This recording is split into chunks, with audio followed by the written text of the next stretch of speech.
Welcome once again to M5's English language learning program, Let's Speak English. I'm Gav Duncan and I'm here on your TV to help you learn English. Now, are you sitting comfortably? Yes? Good.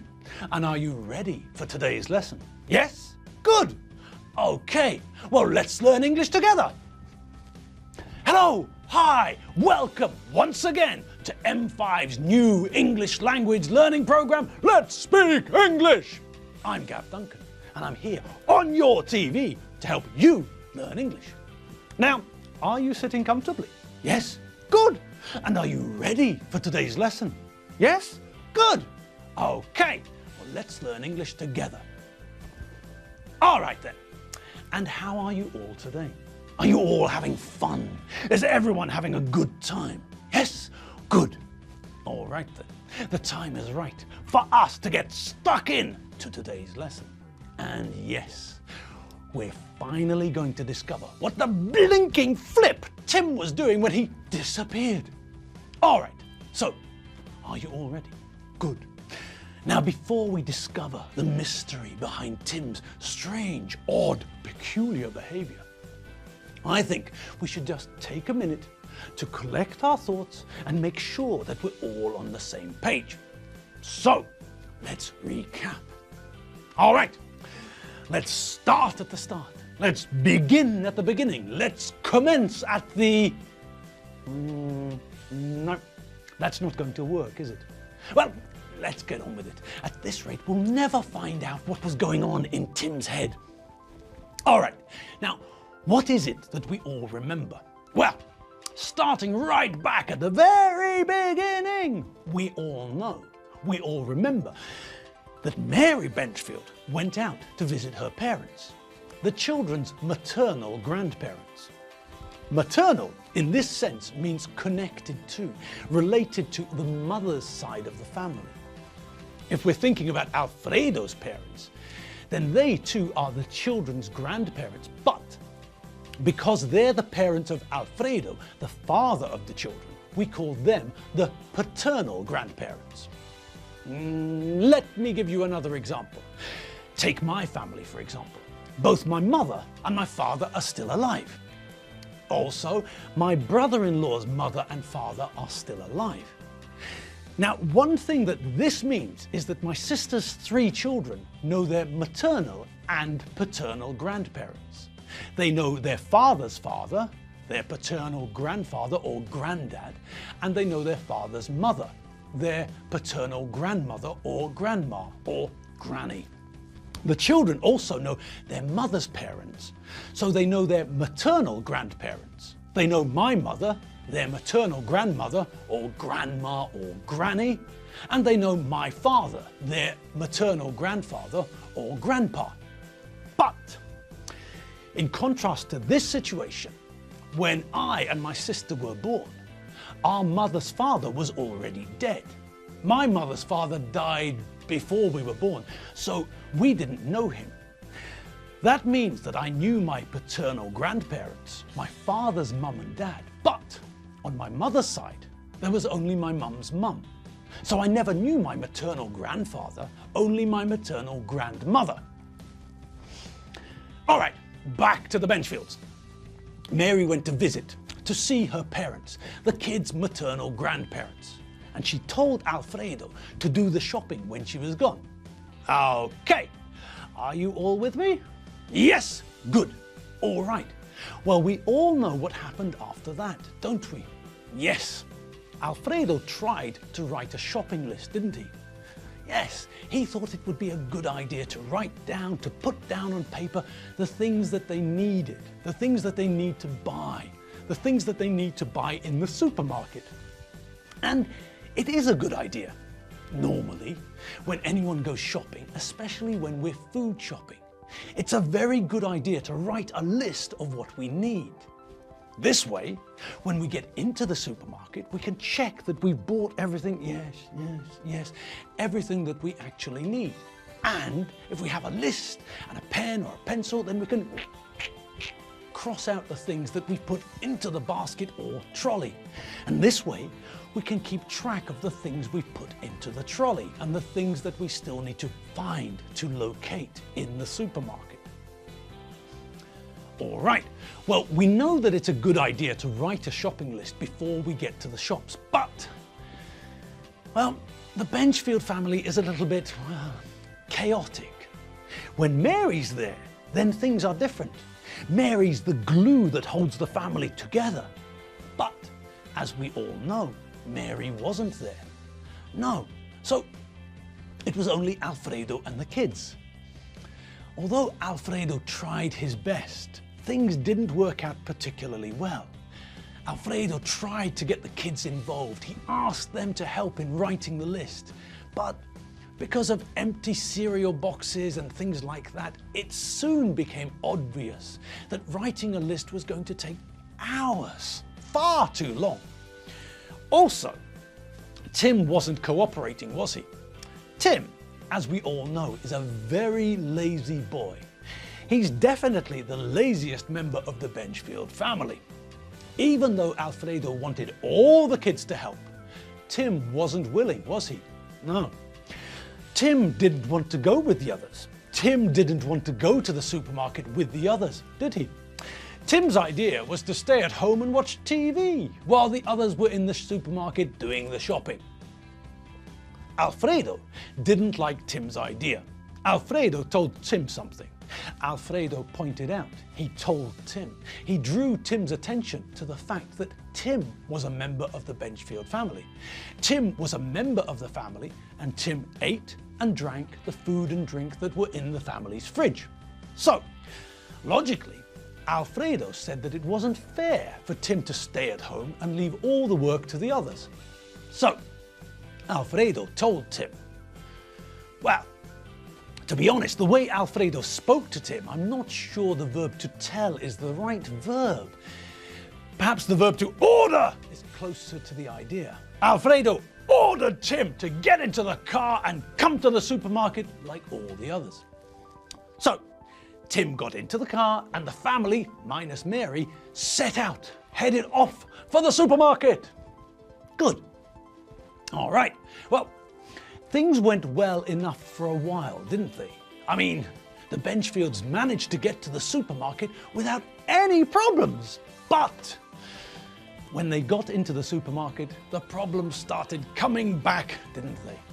For one thing, when they were all in the supermarket, Alfredo suddenly realized that he didn't know where the car was parked. He asked the kids if they knew where the car was, but when he asked them, we found out, we learnt that the kids hadn't been paying attention when their dad was parking the car. They knew that the car was located in the car park, but they didn't know where.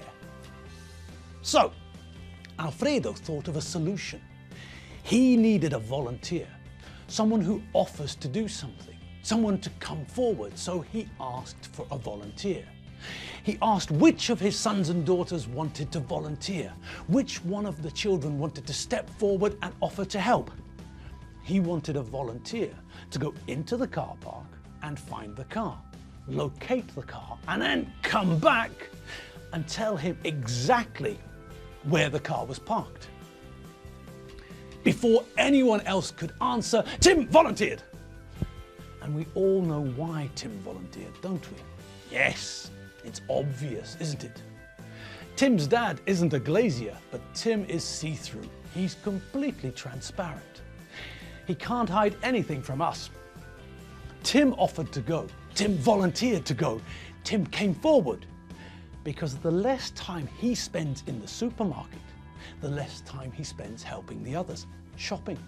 If Tim is on his own, out in the car park, then he can take his time, wander about, do nothing. A very appealing, a very attractive, a tempting idea for Tim, the laziest boy we know. So, we all know why Tim volunteered, why Tim offered his services, why Tim put himself forward. And Alfredo knew too. Alfredo knows that Tim would do anything to get out of helping with the shopping.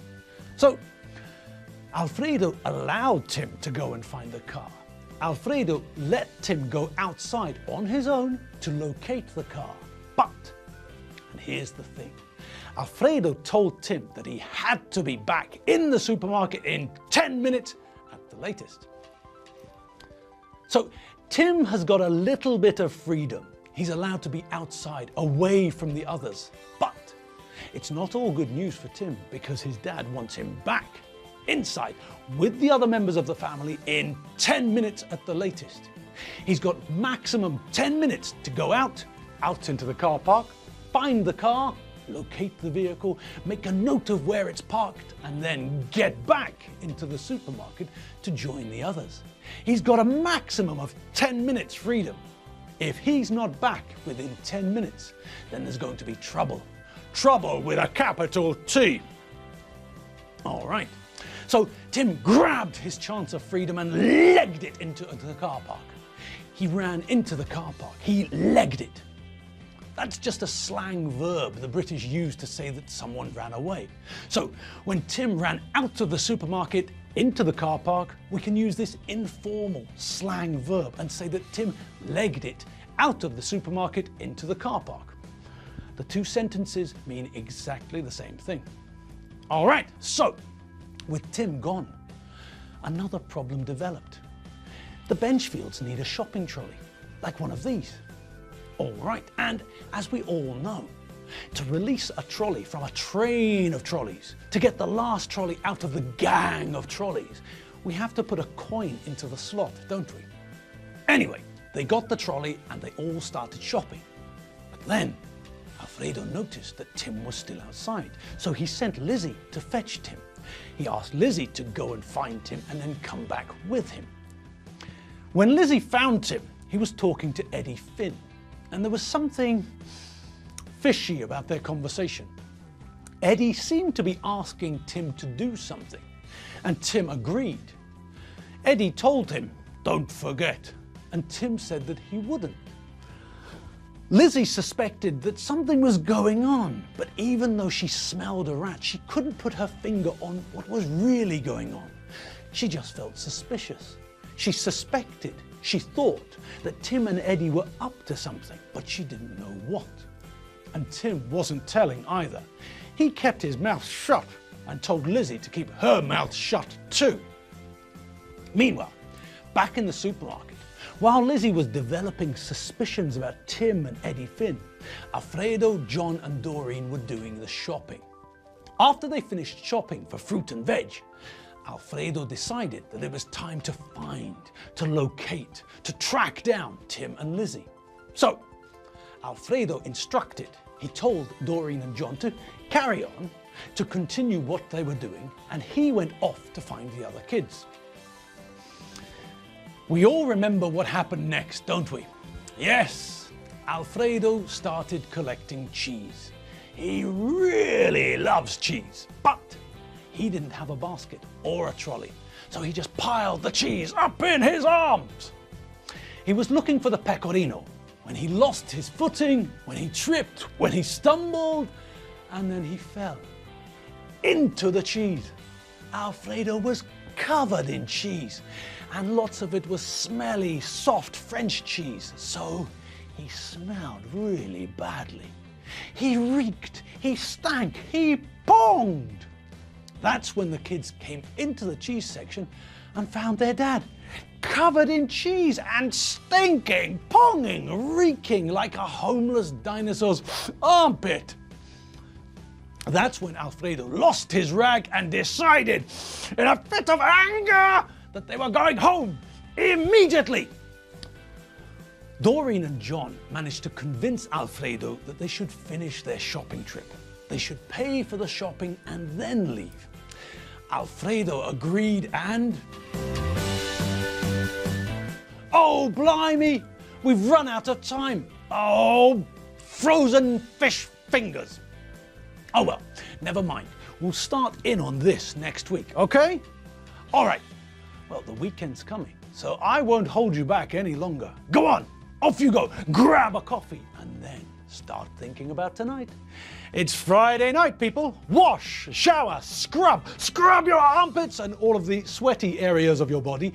make sure that you smell as sweet as a rose and not as foul as a homeless dinosaur's armpit. I'll see you all on Monday. Have a great weekend, and if you have some spare time, check out the website. You know the one with all the K's and some other letters too. www.mediaclick.hu. See you later. Bye.